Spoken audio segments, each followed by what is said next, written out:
आज फायनली मी खूप खुश आहे आणि त्या खुशीचं कारण तुम्हाला पुढे सांगतेच, पण त्याआधी सकाळी सकाळी कोवळं ऊन आणि लाल परीचा प्रवास आणि थंडगार हवा एकदम भारी वाटत होतं.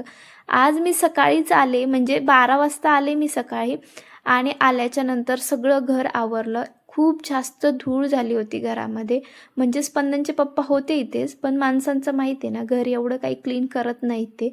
एवढी धूळ, सगळं घर आवरलं, सगळी भांडे पुसून घेतले, कपडे धुवून घेतले, तेव्हा कुठं फ्रेश वाटलं. त्यानंतर संध्याकाळी मग साधंच बनवायचं होतं. शेंगदाण्याची मिरची मी बनवली.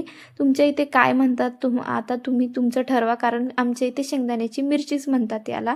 काय करायचं, मिक्सरच्या भांड्यामध्ये शेंगदाणे, हिरवी मिरची आणि लसूण घ्यायचं आणि मिक्सरला फिरवून घ्यायचं मीठ टाकून आणि तव्यावरती तेल टाकून छान परतून घ्यायचं. खूप छान लागतं हे. खरपूस भाजून घ्यायचं.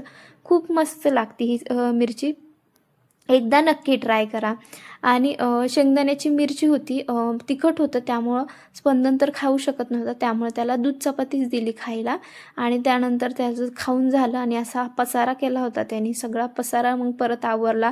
त्यानंतर घर आवरायला घेतलं. मग संध्याकाळचं सगळं घर क्लीन केलं ना तरच सकाळी छान वाटतं किचनमध्ये स्वयंपाक करायला. त्यामुळे मी संध्याकाळचं सगळं क्लीन करून घेत असते.